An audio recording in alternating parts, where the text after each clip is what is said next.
there are do's and don'ts of reading with your child.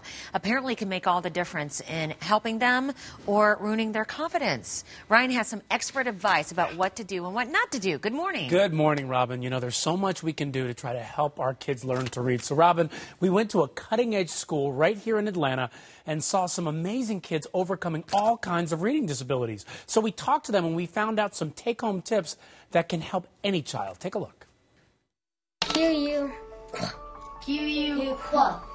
This is not your everyday school.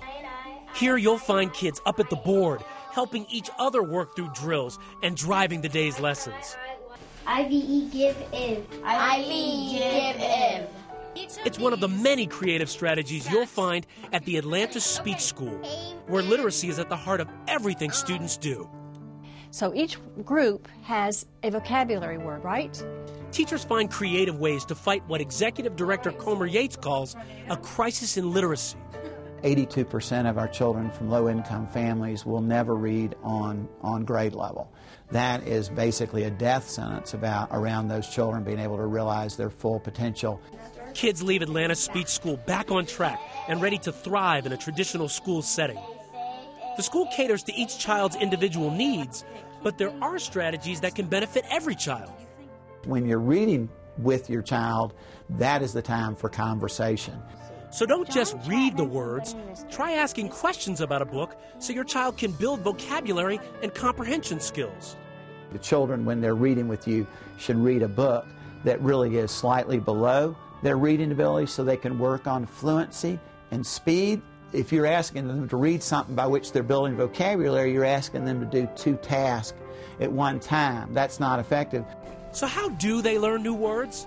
The way to build vocabulary is by you're reading something that's at a higher level than the child's vocabulary.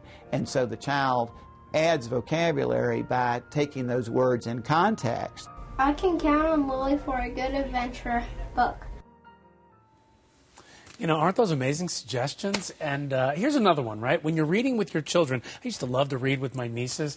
He says to steer clear of correcting your kids mid-sentence because that damages their self-confidence, right? So it's so important to keep their confidence high. Oh, by the way, if you have any questions about helping your kids with reading or any stories about how reading issues have impacted your life, please share it with us. Just go to CNN.com/Robin. Look for my picture. You can send me a tweet at Ryan Smith TV. So I think your instinct is when a child is reading with you and they mess up a word, you go, so instead of, oh gosh, I'm trying to think of 2 words that sound alike. So instead of read, it was read.